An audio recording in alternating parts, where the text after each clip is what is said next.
Clara la huelga, hay hambre en las casas, es mucho el trabajo y poco el jornal. Y en ese entrevero de luchas sangrientas se venga de un hombre la ley patronal. Preguntas de un obrero que lee. Un podcast de historia sobre la clase trabajadora.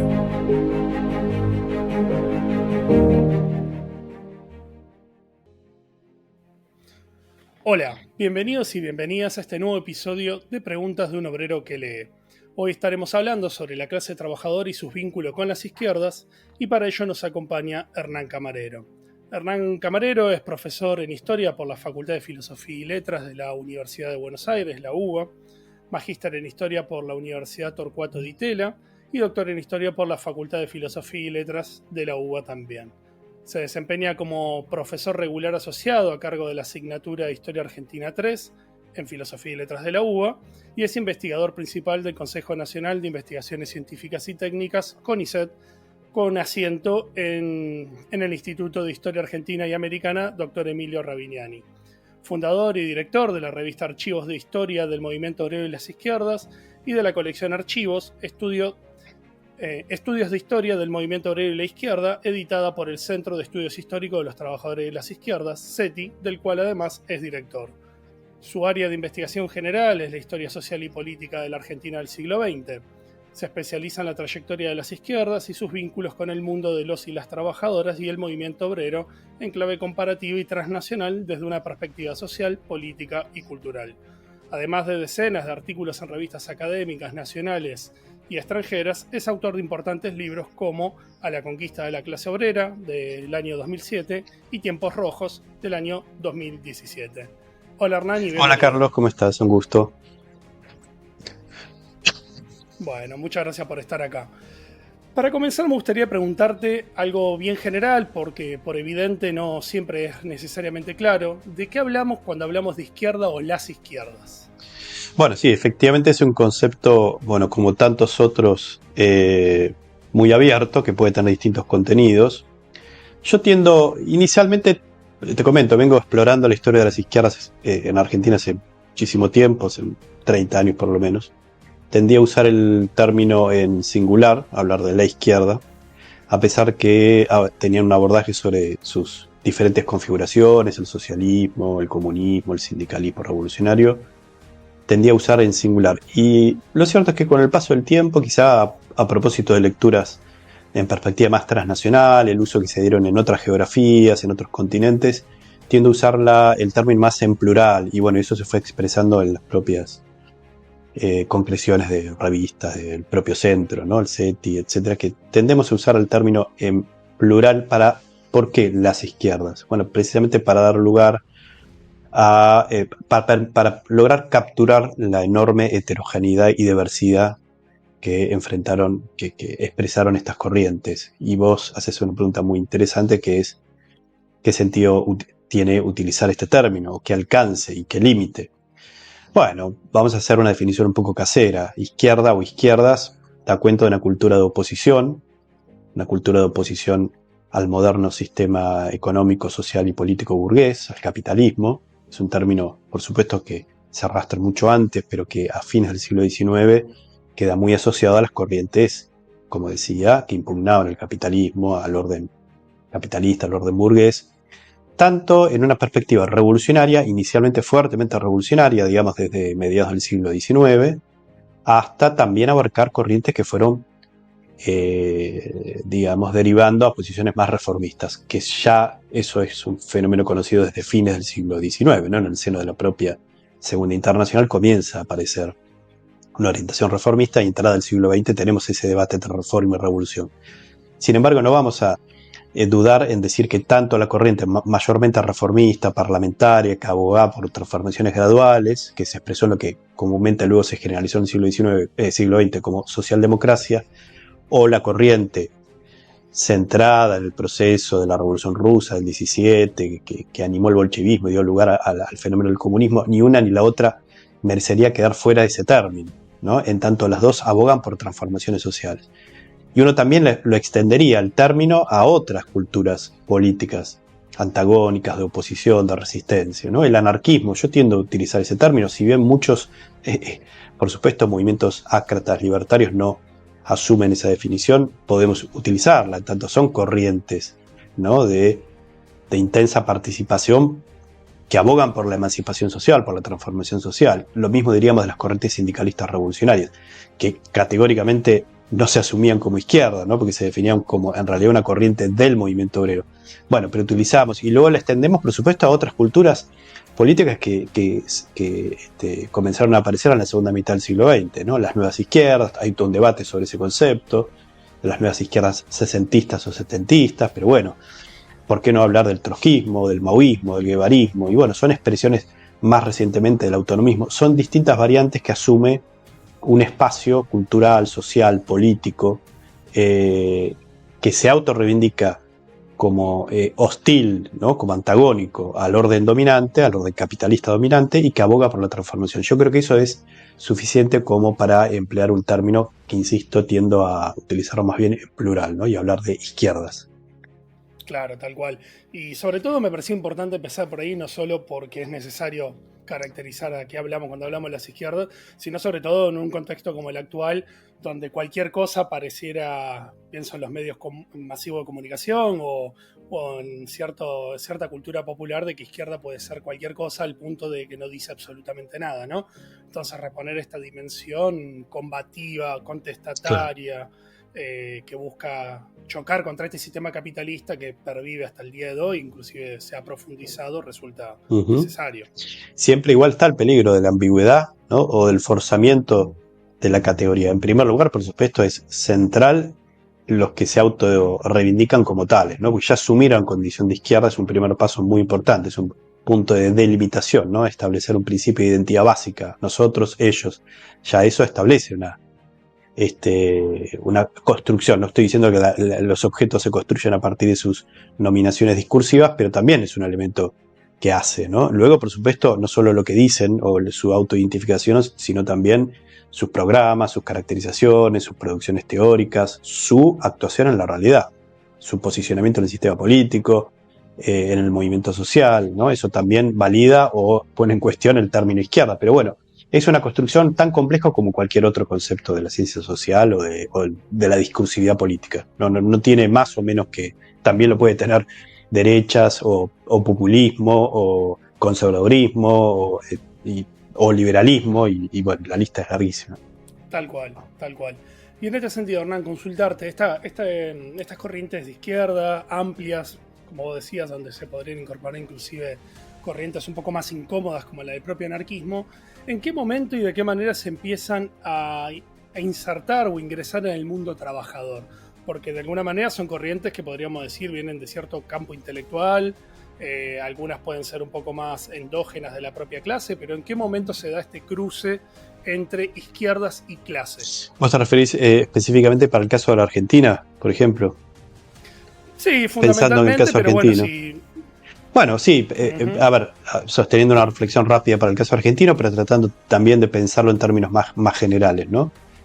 Porque ahí hay una disociación temporal, podríamos decir. Es decir, esto nos conduce a recordar que los inicios del movimiento obrero, la constitución de la clase como sujeto social y la aparición de un movimiento obrero, uno ya la encuentra en el siglo XIX, prácticamente a partir de las décadas de 1830, 1840, muy claramente en Inglaterra, en Francia, inicialmente en Alemania, y bueno, desde allí se va constituyendo un actor de mucho peso, ¿no? La década de 1840, 1850 ya es un actor con peso, y ya tenemos allí a las izquierdas, ¿no? No son las mismas que van a venir muchas décadas después, pero ya tenemos allí la presencia de las corrientes socialistas. Ahí actúa Marx, actúa Engels, que además de grandes teóricos de la clase trabajadora y del socialismo y del comunismo, fueran activistas políticos.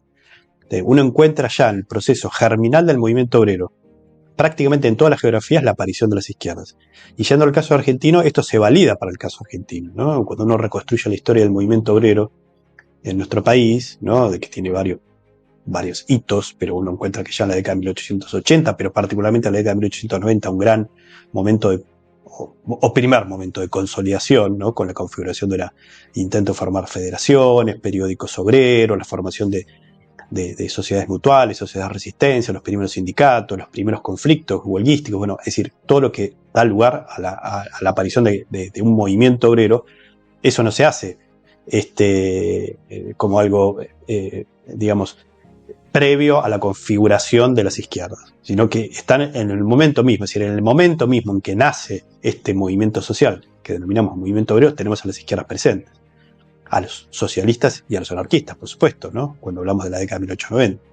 Posteriormente, unos años después, la corriente del sindicalismo revolucionario. Esas corrientes, esa es una de las apuestas teóricas muy fuertes que nosotros venimos sosteniendo en el espacio que se referencia en el CET, en la revista Archivos, ¿no? Es una de las piedras nodales de nuestra configuración teórica. Nosotros sostenemos que no hay una escisión analítica posible de realizar entre un primer momento, digamos, estructural, objetivo, de fuerzas sociales objetivas, que es la clase obrera, el movimiento obrero, y luego las izquierdas como emanaciones o resultados o representaciones ex post de la clase, sino que en realidad interactúan al mismo lugar, ¿no? Entonces ahí el término coadyuvar es clave.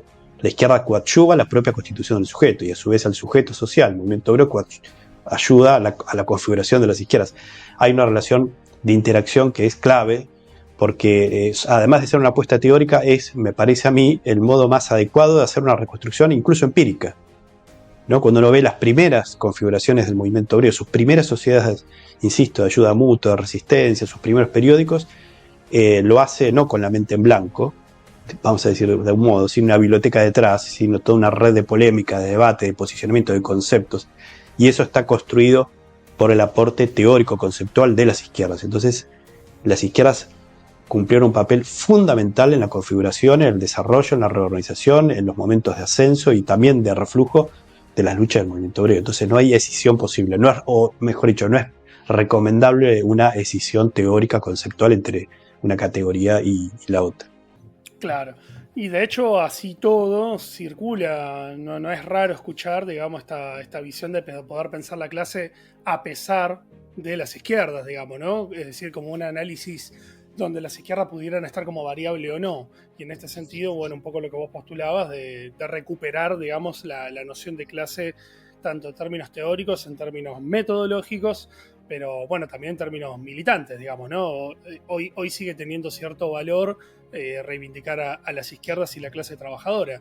¿Cómo ves eso después de lo que fue, ya trayéndonos en el tiempo más hacia acá, el bache de los 80s, 90s, donde una vez caída la experiencia soviética se postulaba, bueno, no solo el fin de la historia, sino la desaparición de la clase? ¿Qué sentido tiene hoy en el siglo XXI recuperar las izquierdas como marco analítico? Ahora sí, efectivamente una mirada muy dominante, otra vez, dos temas muy amplios, muchas décadas de análisis. En los años 80 con la vuelta a la democracia, que hoy se está conmemorando precisamente los 40 años de vuelta en la Argentina, la vuelta a la democracia que fue, si se quiere, una conquista también de los trabajadores y de las clases populares, en el sentido de conquistar libertades democráticas que fueron conculcadas durante muchas décadas, ¿no? Por dictaduras que tenían una clara carácter de clase, dictaduras burguesas, dictaduras contrarrevolucionarias. Bueno, el abatimiento de la dictadura y el establecimiento de un régimen que permitía libertades democráticas amplias, entre ellas para los trabajadores, para organizarse, para luchar, y también para las izquierdas, ¿no? No nos olvidemos, porque es lo que permitió que en los últimos 40 años pueda existir también una izquierda política, ¿no? Que pueda presentarse a elecciones, organizarse y que no le maten o secuestren o desaparezcan sus militantes. Entonces, esto que fue tan importante, una conquista, sin embargo, ofrece un balance ambiguo, pues lo que sobrevino después, en los años 80 y en los años 90, se le agregó otro elemento, fue un cuestionamiento, diríamos, se propició una historia social y política sin lucha de clase, ¿no? Y despojada de ideas de conflictividad, de antagonismo, de confrontación, con planteos fuertemente cívicos, republicanistas, consensualistas, y entonces eso se expresó en la práctica historiográfica, ¿no? Por ejemplo, entre otras muchas cosas, sobre todo en Buenos Aires y en algunos otros centros, todo el grupo que propició la idea de los sectores populares urbanos para reconstruir la Argentina del periodo de entreguerras tenía esa connotación, ¿no? De una historia más consensualista, ¿no? Que dejara la idea de conflicto y mucho más la idea de revolución, ¿no? Ese planteo de exorcizar la revolución que había generado ese fuego en los años 60 y 70, bueno, como parte de ese ejercicio de exorcización y de reivindicación de una democracia más aséptica, republicana, sin conflictos, sin aristas conflictivas, se apeló a ese concepto y obviamente se tendió a borrar, ¿no? Todo lo que tenía que ver con izquierdas mayormente contestatarias, ¿no? Revulsivas, radicalizadas. Entonces se hizo esa mirada, por ejemplo, de los años 20 y 30, que yo he discutido fuertemente.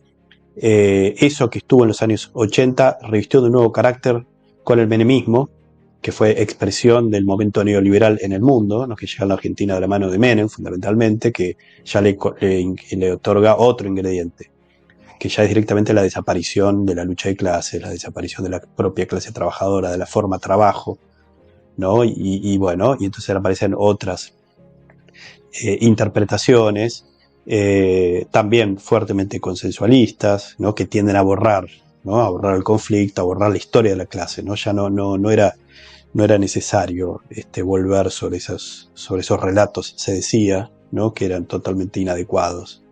Y bueno, esa fue la tónica que marcó fuertemente los años 90, y que yo creo que tuvo un proceso de resistencia en el campo historiográfico, en el campo político. Hubo algunos que resistimos eso, pero con también nuestros propios debates, ¿no? Que tienen que ver con cómo hacer el estudio, cómo hacer una recuperación de la historia obrera, no en clave conservadora, atávica, sino apostando también a una renovación, ¿no? De nuevas categorías, y otra vez haciendo interactuar el plano de la historia social con la historia política, ¿no? Resistiendo tentaciones de ir por una historia en clave objetivista. A mí me parece que eso es fundamental para no hacer una historia a la defensiva, ¿no? De mera recuperación de viejas categorías, sino relanzar una lucha por la nueva historia social, política, cultural, de la clase, del movimiento obrero y de las izquierdas, que dispute, ¿no? las concepciones dominantes, pero que la dispute con armas filosas, no con armas viejas, mechadas, y que no logran dar el combate adecuadamente y no logran superar esas visiones dominantes. Me parece que este es el desafío que tenemos hoy en el campo historiográfico y político. Ese es el desafío que se plantea el CETI y la revista Archivos. Este es el desafío. Recuperar los conceptos y al mismo tiempo apostar a su renovación y su adecuación. Claro, y pensaba cuando te escuchaba que además se da como un doble proceso, ¿no? En este sentido, que es esa historiografía, como vos planteabas, de los 80, de los 90, que buscaba una mirada donde no estaba la clase sino los sectores populares en el periodo de entreguerra. Dialoga también con otra que ya quizá excede al campo historiográfico, sino que es propio de cierta liturgia política vinculada al peronismo, donde una suerte de borrón y cuenta nueva se establece a partir de la llegada de Perón al gobierno, y la clase se empieza a configurar a partir de ahí, digamos, ¿no? De alguna manera se cierra calicanto ese pasado muy rico de historia de una clase trabajadora y se arranca una nueva etapa, ¿no? Y en este sentido consultarte puntualmente qué rol tuvieron las izquierdas, en este sentido amplio en el que lo estábamos charlando, en la organización de la clase trabajadora en la historia argentina, pero sobre todo de este periodo preperonista. Sí, eso que dijo, eso el peronismo lo dice ahora, lo dice hace unos años, lo vine diciendo en realidad desde hace 70 años, ¿no? Prácticamente el peronismo se configuró sobre la idea de que ellos expresaban el momento germinal, constitutivo de la clase, que antes lo que existía eran fenómenos anecdóticos, aleatorios, ¿no? Insignificantes, que el gran proceso de organización de la clase trabajadora asociadas a su masividad, potenciación, organización, venía con el peronismo, de la mano del general Perón, desde arriba, y bueno, casi constituyendo al actor. Eso incluso se plasmó en ciertos relatos, ¿no? Bueno, eso se da obviamente de frente contra la propia realidad histórica, ¿no? Que da cuenta de un fenómeno de por lo menos 60 o 70 años de organización previa. Y muy relevante y muy importante, donde la izquierda cumplió un papel fundamental, ¿no? Fundamental en el proceso de, precisamente, organización del movimiento sindical, pero no solo del movimiento sindical, de las instituciones sindicales. Las mutuales, la sociedad de resistencia, los sindicatos, las federaciones, todas ellas. Sino también en el movimiento obrero en sentido más amplio. En el sindicato, pero fuera del sindicato, ¿no? Creando organizaciones para el tiempo libre, bibliotecas, clubes deportivos, asociaciones, cooperativas, teatros, periódicos, todo eso es también movimiento obrero. Y el papel ahí de los socialistas, de los anarquistas, luego de los comunistas y de las otras, ¿no?, generaciones de militantes partidarios de la transformación social fue fundamental. Y esa es una historia riquísima en la que yo creo que nosotros hemos aportado mucho, en ese sentido, toda esta nueva camada de historiadores, de historiadoras que hemos ido formando en la revista, en CETI, que ha ofrecido una interpretación alternativa que, atención, tiene nuevos escenarios de disputa, ¿no? Nuevos escenarios de confrontación. Aparecen de nuevo visiones un poco más idílicas, ¿no? De esa vieja Argentina conservadora de fin del siglo XIX, principio del XX, dice, bueno, sí, la izquierda tuvo presencia, pero en realidad no sintonizaba con con la realidad de la época, con una realidad muy benévola para las clases subalternas, de posibilidades de ascenso social, que las cosas se complicaron en los años 30. Bueno, sí, es cierto que los años 30 se complicaron mucho y dieron otras nuevas oportunidades para las izquierdas, sobre todo los comunistas, pero en realidad ya desde fines del siglo XIX y el XX, Argentina estaba lejos de ser un paraíso social, ¿no? Como diría hoy Milei, primera potencia del mundo, no sé qué otros disparates, y en realidad ahí hubo sectores tremendamente postergados, que quedan muy lejos de un supuesto clima de bonanza social que aparentemente habría caracterizado la vida de todos los sectores populares. Y en realidad eso no era así.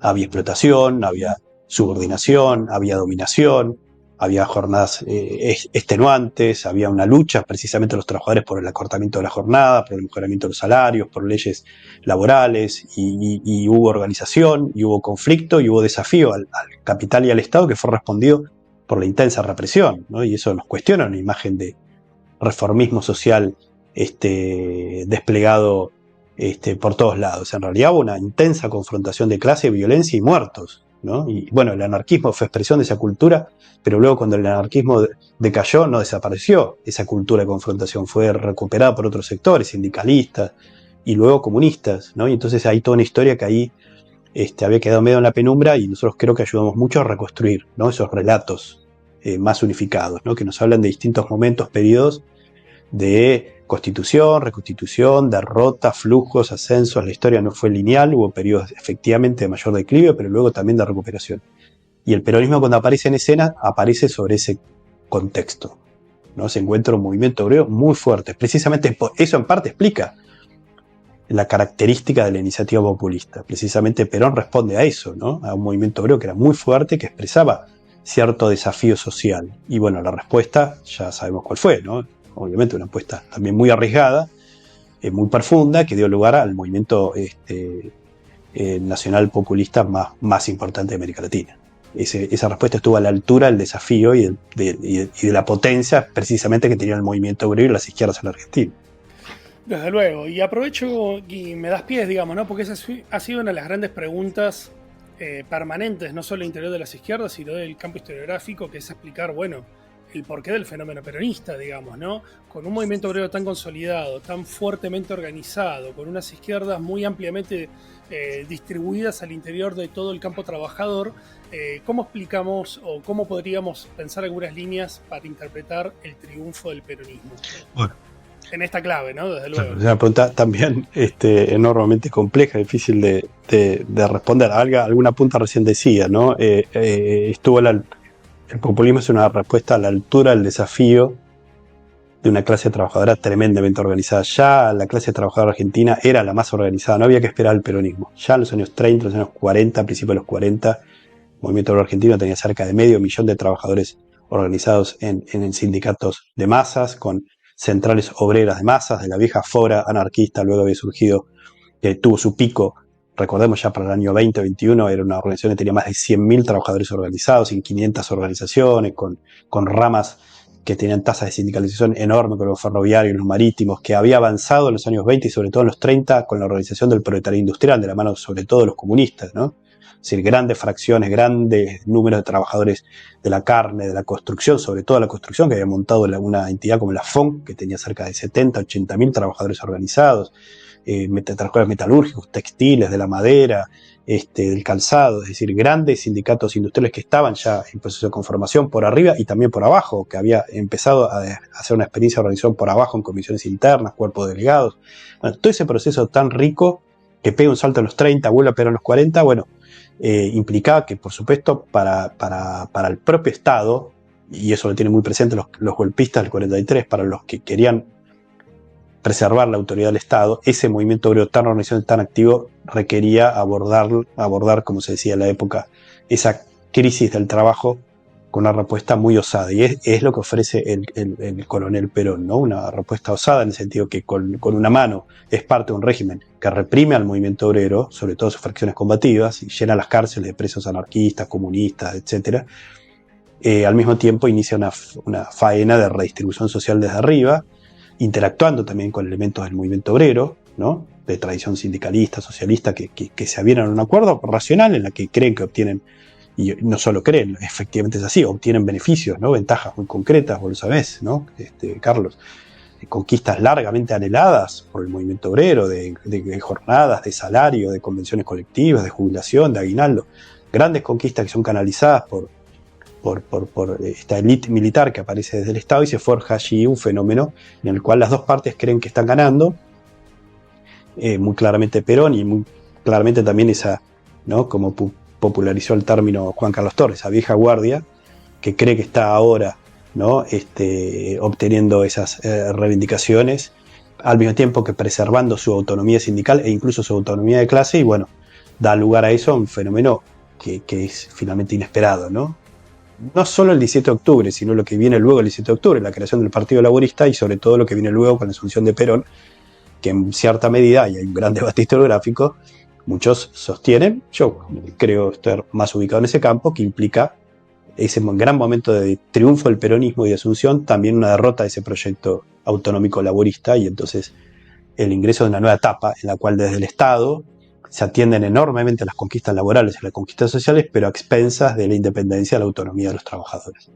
Y entonces el resultado y el peronismo es expresión de esa simbiosis, de esa cosa siempre bizarra mezclada, ¿no? que convive grandes conquistas para los trabajadores en el plano económico y social, al mismo tiempo licuación de su independencia política, ¿no? Y bueno, ese es un poco el balance que deja tan contradictorio el peronismo, que representa un momento, por supuesto, súper importante a la historia de los trabajadores, ¿no? Porque asume una nueva identidad política que hay que precisamente preguntarse, y una y otra vez nos preguntamos por qué dura tanto, ¿no? Porque hoy el debate sobre el origen del peronismo sigue concitando atención, pero la gran pregunta casi hoy, que ha reemplazado la de los por qué surgió, es por qué duró y por qué dura tanto 80 años después esa identidad que está asociada a un movimiento político que le dio mucho a los trabajadores, pero al mismo tiempo también muchas veces le quitó cosas a los trabajadores, e incluso propició momentos de violencia política, de violencia estatal sobre los trabajadores, sobre sus vanguardias, sus elementos más combativos, tremendos, ¿no? Fue el peronismo el mismo que creó la AAA y la fomentó desde el Estado en los años 70, ¿no? Y luego fue el mismo peronismo el que diseñó dio como resultado el menemismo en los años 90. Es decir, grandes derrotas, grandes golpes sobre la clase trabajadora, y sin embargo la identidad sigue perviviendo, lo cual nos conduce a un tema enormemente rico e importante, que es por qué la pervivencia de ciertas identidades políticas. Claro, desde luego. Y en ese sentido, bueno, es importante ver que sin entrar en el debate de qué tiene de nuevo o no el peronismo, que desde luego es rico en sí mismo, sí hay algo que es concreto. Hay un parteagua en términos de que se pasa de un régimen de autonomía sindical a uno de heteronomía directamente vinculado al Estado, digamos, ¿no? Para la clase. En este sentido, consultarte un poco más para atrás, para un periodo que vos has trabajado muchísimo. Sabemos que en los procesos históricos no siempre todo lo que pasa afuera impacta, y siempre hay matrices que se tramitan internamente. Sin embargo, en este sentido sabemos que el impacto de la Revolución Rusa es un caso en este sentido excepcional, porque no dejó a nadie al margen, digamos, ¿no? Sea para amarla o odiarla, fue un proceso que claramente nadie pudo mirar para el costado. En este sentido, consultarte qué impacto tiene la Revolución Rusa en términos de las izquierdas en Argentina. Bueno, fue muy importante, como ocurrió en todo el mundo, la Revolución Rusa y todo el ascenso revolucionario que siguió a la Revolución. No nos olvidemos de ello, en toda Europa Oriental, Europa Occidental y más allá de Europa, ¿no? En Estados Unidos, en América Latina, como dice Husserl, la Revolución Rusa fue, en el sentido, parecida en sus efectos, en la relevancia de sus efectos a lo que fue la Revolución Francesa de fines del siglo XVIII. Fue un fenómeno ecuménico, universal, de enorme impacto en el campo de los trabajadores. Para los explotados, obviamente, era un punto de referencia, ¿no? Porque quedaba asociado la gesta del 17 a la oportunidad en que los trabajadores se alzaban sobre sus propios pies y se tomaban la rienda, ¿no? De su destino, implantando ese régimen soviético, del cual, bueno, luego tuvo derivas que todos sabemos, ¿no? Pero que para el año 17, 18, 19, 20 lo que propalaba eran noticias de enorme transformaciones sociales como nunca hubo en la historia de la humanidad, ¿no? Eso no hay que perderlo de vista. No solo conquistas para los trabajadores, sino conquistas en el sentido más amplio, ¿no? Todo lo que tiene que ver con los fenómenos de emancipación en todo sentido. Por ejemplo, de las mujeres, por ejemplo, de abordar el problema el problema de las nacionalidades, ¿no? problema de los pueblos explotados, porque Rusia era un gran imperio zarista, ¿no? Que dominaba, era una cárcel de pueblos. Bueno, la Revolución Rusa abordó un programa de respuesta en múltiples sentidos. Por eso generó tanto atractivo en el mundo y lo hizo en la Argentina. Y bueno, y la Revolución Rusa fue odiada obviamente por los reaccionarios, por los católicos, por los conservadores, por las derechas liberales, ¿no? Pero generó empatía en las clases trabajadoras y populares. Dio lugar a una ruptura en el Partido Socialista, o digamos, terminó de darle la posibilidad de que esa izquierda internacionalista que estaba actuando en el seno del PS se configurara como partido, el Partido Socialista Internacional, que luego adopta el nombre Partido Comunista y se galvaniza con una nueva identidad, que es la identidad pro-bolchevique comunista, pero en realidad también se acudió a las filas del sindicalismo revolucionario, surgieron alas sindicalistas rojas, ¿no? Que decían, bueno, lo que nosotros queremos en realidad es lo que los rusos están haciendo allí, con una fórmula que es un poco diferente a la nuestra, porque la revolución la lidera un partido, no un sindicato. Bueno, ahí se les genera un lío de teórico, digamos, a los sindicalistas. Y mucho más a los anarcos, ¿no? Que dicen, bueno, los bolcheviques a su modo ellos hicieron una revolución, no nos gusta la idea de dictadura proletaria, dictadura del proletariado sobre el proletariado, como ellos la van a definir, pero sí es cierto que ellos lograron derrocar al orden de la burguesía, hicieron la única revolución que logra avanzar, ¿no? Bueno, luego van a sacar un balance crítico de ese proceso, pero el anarquismo tuvo corrientes comúnmente conocidas como anarco-bolcheviques, ¿no? que simpatizaban. Entonces, claro, fue un fenómeno, y hablo de los anarquistas, de los socialistas, de los sindicalistas, pero podría hablar de otros sectores. En los años iniciales generó empatía en el mundo del arte, de la cultura, del movimiento feminista.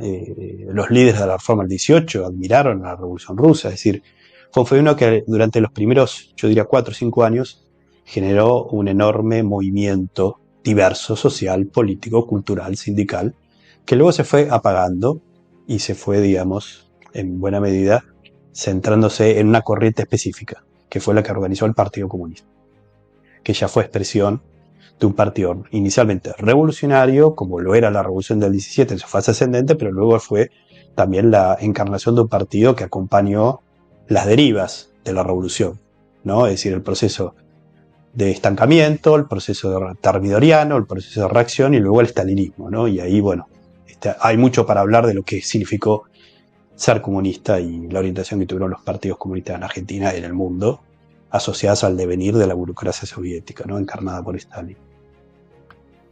Claro, tal cual. En ese sentido, el rol que va a tener el desembarco, digamos, ¿no? En Argentina de las novedades de lo que estaba ocurriendo en Rusia va a activar una situación de crisis, podríamos decir, en todo el arco político ideológico nacional, sea tanto de las derechas, que quizá lo tramitó con más facilidad, simplemente era el mismo rechazo que se tenía por cualquier izquierda, pero que sobre todo obligó a reposicionar a las propias izquierdas argentinas que se vieron en un brete entre acompañar la revolución o no, o estar a la derecha o a la izquierda de la misma, digamos, ¿no?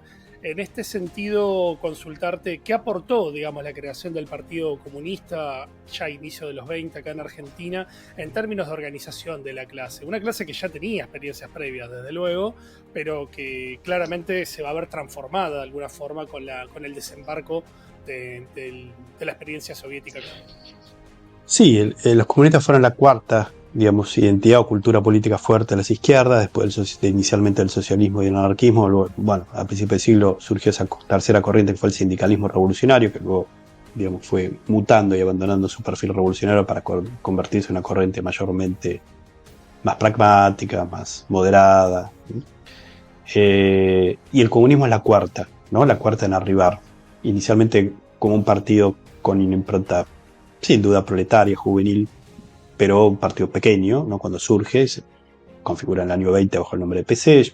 Ahí tengo una reconstrucción histórica que a mí me indica que en ese primer lustro el PC se mantiene en un proceso más bien acotado, porque además tiene fuertes disensiones internas, ¿no? En un periodo en que después del ascenso 17-21 entra en cierto reflujo, el PC también, ¿no? Expresa ese reflujo. Pero bueno, un poco mis hipótesis es que a partir de la segunda mitad de los años 20, de los años 30, hasta principios de los 40, el PC va a tener en Argentina una oportunidad creciente por una cuestión muy básica. En Argentina avanza el proceso de industrialización, de crecimiento industrial, y multiplica el número de obreros industriales, y mi hipótesis es que si bien las otras corrientes van a tener presencia en los sectores industriales, porque la tenían, porque había alguna presencia socialista o sindicalista, incluso mayormente anarquista entre los trabajadores de producción manufacturera más explotados, había un gran vacío de representación. Si había sectores que estaban quedando sin organización o con una organización muy débil, y ahí el PC se le abre una ventana de oportunidad.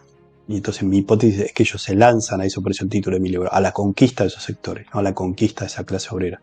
Tienen presencia entre los ferroviarios, los marítimos, empleados de comercio, por supuesto, van a activar allí, pero sobre todo entre el proletariado industrial, ¿no? Y no en vano, entonces, cuando uno echa una mirada a largo plazo hacia los años 30, principios de los 40, cuando llega Perón, los 6 grandes sindicatos industriales de Argentina están bajo dirección de los comunistas, que en buena medida los habían fundado, creado y desarrollado, ¿no? Metalúrgicos, textiles, madera, vestido, carne, construcción. Bueno, ahí me parece que hay una explicación, digamos, muy rápida, ¿no? Ese es el lugar que en la historia le dio al Partido Comunista, ser el gran, no el único, pero sí el más metódico y el que cumplió un rol más relevante en la organización sindical de los trabajadores industriales. Que luego el peronismo, por supuesto, va a tener su política, ¿no?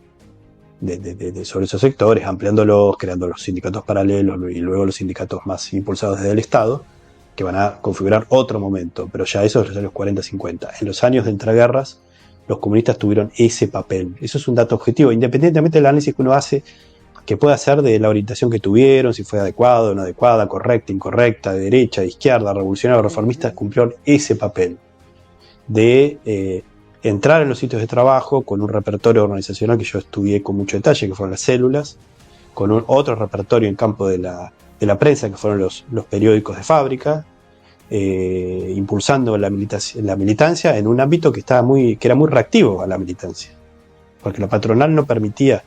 La patronal ya reconocía la organización sindical en los trabajadores en los gremios del transporte y servicio, pero no en el sector industrial. Los comunistas, justamente, gracias a esa habilidad, ¿no?, en manejar repertorios de acción clandestina, lograron penetrar en los sitios de trabajo y entonces propiciar la organización laboral, sindical, gremial de los trabajadores, y ese es el lugar que ocupó el PC en la historia, digamos, globalmente hablando, la historia del movimiento obrero de la primera mitad del siglo XX. Hernán, muchas gracias. No, por favor, un gusto hablar contigo. Cuestiones que son muy, muy importantes, ¿no? Y siempre nos ayudan a pensar y a repensar las cuestiones que hacen a los temas que nos apasionan tanto, bueno, a mí como a vos, ¿no? Que es la historia, hacer historia de la clase trabajadora, historia del movimiento obrero, historia de las izquierdas.